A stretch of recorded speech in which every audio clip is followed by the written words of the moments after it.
वैसे तो इस दुनिया में जो भी चीज मौजूद है उन सभी की अपनी अपनी एक अलग इम्पोर्टेंस है। हर छोटी से लेकर बड़ी चीज का अपना एक अलग काम होता है। उसी तरह मैथ भी एक ऐसी चीज है जिसके बिना पूरी दुनिया अधूरी है। हर चीज में हम मैथ का यूज करते हैं, जैसे physics, engineering, biology, finance, business, computer science. इन सभी चीजों को मैथ के थ्रू सॉल्व किया जाता है। हम दिन भर में कितनी बार गणित का उपयोग करते हैं ये तो आप जानते ही हैं, लेकिन आज हम आपको इंडिया के एक ऐसे महान गणितज्ञ के बारे में बताने वाले हैं जिन्होंने मैथमेटिक्स की दुनिया में एक अलग ही छाप छोड़ी है, जिन्होंने मैथ में बहुत ही ज्यादा काम आने वाले थ्योरम्स और फॉर्मूलाज को इन्वेंट किया है। इनके फॉर्मूला स्पेस साइंस और मेडिकल साइंस में यूज किए जाते हैं। उनका नाम है श्रीनिवासन रामानुजन। आज हम इन्हीं के बारे में जानने वाले हैं कि कैसे एक मिडिल क्लास फैमिली का लड़का महान गणितज्ञ बना। इनके ऊपर एक फिल्म भी बनाई गई है जिसका नाम है the man who knew infinity. अगर आप रामानुजन की बायोग्राफी जानना चाहते हैं तो इस वीडियो को एंड तक जरूर देखना, और अगर मेरी माने तो ये वीडियो आपको एंड तक जरूर देखनी चाहिए, क्योंकि आपको पता होना चाहिए कि हमारे भारत में कैसे कैसे महान लोगों ने जन्म लिया था। चलिए वीडियो की शुरुआत करते हैं। रामानुजन एक महान मैथमेटिशियन थे। इनका जन्म 22 दिसंबर 1887 को इंडिया में कोयम्बटूर के इरोड नामक गांव में हुआ था, जो कि तमिलनाडु में पड़ता है। हर जीनियस की एक अलग कहानी होती है, इनकी भी है। ये 3 साल तक बोलना नहीं सीख पाए थे, तो लोगों के लगा कि ये गूंगे हैं, लेकिन जैसे जैसे समय बीतता गया इनके अंदर एक यूनिक ब्रिलियंसी आने लगी। बहुत छोटी सी उम्र में इन्होंने 12th लेवल और ग्रेजुएशन लेवल की ट्रिग्नोमेट्री मैथ को सॉल्व कर दिया था। स्कूल में इनके द्वारा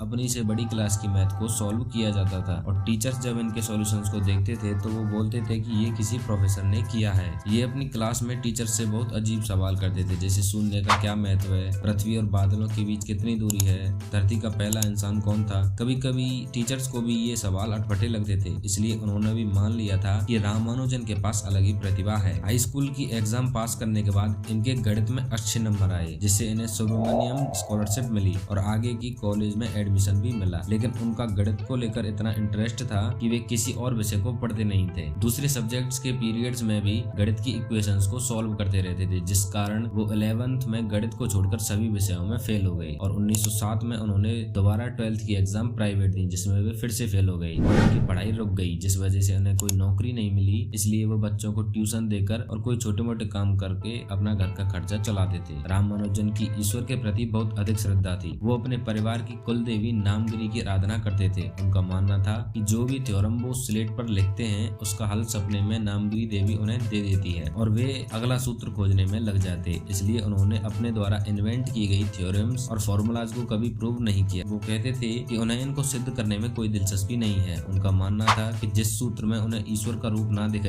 उनके लिए उसका कोई महत्व नहीं है। अब बात है साल 1908 की, जब उनका विवाह जानकी नाम की लड़की से कर दिया गया। उसके बाद वो मद्रास चले गए नौकरी ढूंढने के लिए। रामानुजन वहाँ के डेप्यूटी कलेक्टर से मिले, मिस्टर वी रामास्वामी अय्यर, जो गणित के ज्ञाता थे। इसलिए उन्होंने रामानुजन के टैलेंट को पहचाना और इनके लिए 25 रुपए मंथली स्कॉलरशिप का प्रबंधन किया। इसी टाइम पर इन्होंने बर्नौली संख्याओं के कुछ गुण नामक अपनी पहली रिसर्च को पब्लिश किया। यह शोध पत्र journal of Indian mathematical society में पब्लिश हुआ। रामानुजन अपने एक्सपेरिमेंट्स को पहले स्लेट पर लिखते और बाद में उन्हें रजिस्टर में नोट करते थे, और इसी कारण उन्हें कई नौकरियों से निकाल दिया गया, क्योंकि लोग उनके रजिस्टर को देखते और उनसे कहते कि ये क्या लिखा हुआ है, हमारे तो कुछ समझ में नहीं आ रहा है, इसलिए अब तुम ये अपना काम घर ही करना, और उन्हें कोई नौकरी भी नहीं देता। अब यहाँ पर रामानुजन को एक परेशानी आई। उन्होंने एक्सपेरिमेंट्स तो कर दिए थे, लेकिन उन्हें कोई खास सक्सेस नहीं मिली। इसलिए उनसे किसी ने कहा कि आप अपने एक्सपेरिमेंट पेपर को इंग्लैंड भेजिए, वहाँ पर कई सारे बड़े मैथमेटिशियन हैं जो शायद आपकी मदद कर सकें। उन्होंने किया भी ऐसा ही। अपने पत्र को इंग्लैंड GH हार्डी यानी गॉडफ्रे हेराल्ड हार्डी और जॉन एंडरसन लिटिलवुड के पास भेजे,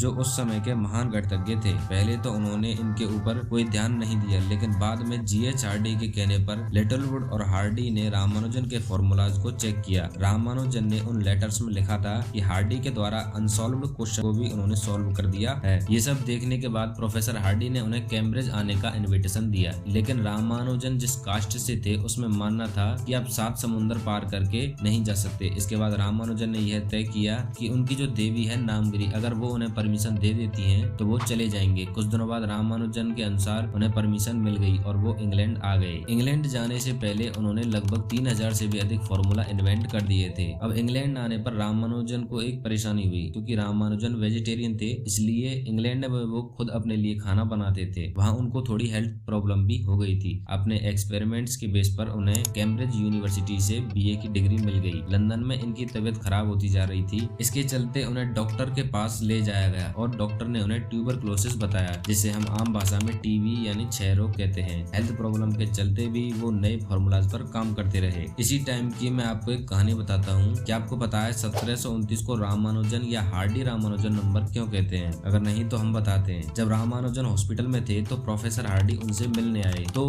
वो बड़े उदास से थे। जब रामानुजन ने पूछा तो उन्होंने बताया कि वो जिस टैक्सी में आए हैं उसका नंबर बड़ा बोरिंग था। रामानुजन ने पूछा कि उसका नंबर क्या था, उन्होंने बताया 1729 था। तब रामानुजन ने कहा कि ये तो बड़ा इंटरेस्टिंग नंबर है। यह वह सबसे छोटी संख्या है जो दो अलग अलग तरीकों से क्यूब को ऐड करके लिखी जा सकती है, जैसे कि आप इस पिक्चर में देख सकते हैं। अब वीडियो में आगे बढ़ते हैं। लंदन में उनकी तबीयत खराब होती जा रही थी। इसी बीच रामानुजन को रॉयल सोसाइटी का फेलो सेलेक्ट किया गया। उस टाइम पर यह अचीवमेंट बहुत बड़ी बात थी और रॉयल सोसाइटी में ऐड होने वाले सभी सदस्यों में से सबसे कम उम्र के थे। रॉयल सोसाइटी की मेंबरशिप के बाद इन्हें ट्रिनिटी कॉलेज की फेलोशिप मिली। इसके बाद इनकी हेल्थ में ज्यादा प्रॉब्लम्स आने लगी और डॉक्टर के कहने पर इन्हें इंडिया वापस बुला लिया गया। भारत आने पर इन्हें मद्रास यूनिवर्सिटी में प्रोफेसर की नौकरी मिल गई। बीमार होने के बाद भी उन्होंने मॉक थीटा फंक्शन की खोज की। इस फंक्शन का यूज इनफाइनाइट होने वाली कैलकुलेशंस को सॉल्व करने में और मेडिकल साइंस में कैंसर बीमारी को समझने में किया जाता है। समय के साथ साथ इनकी तबीयत और ज्यादा खराब हो रही थी और 26 अप्रैल 1920 को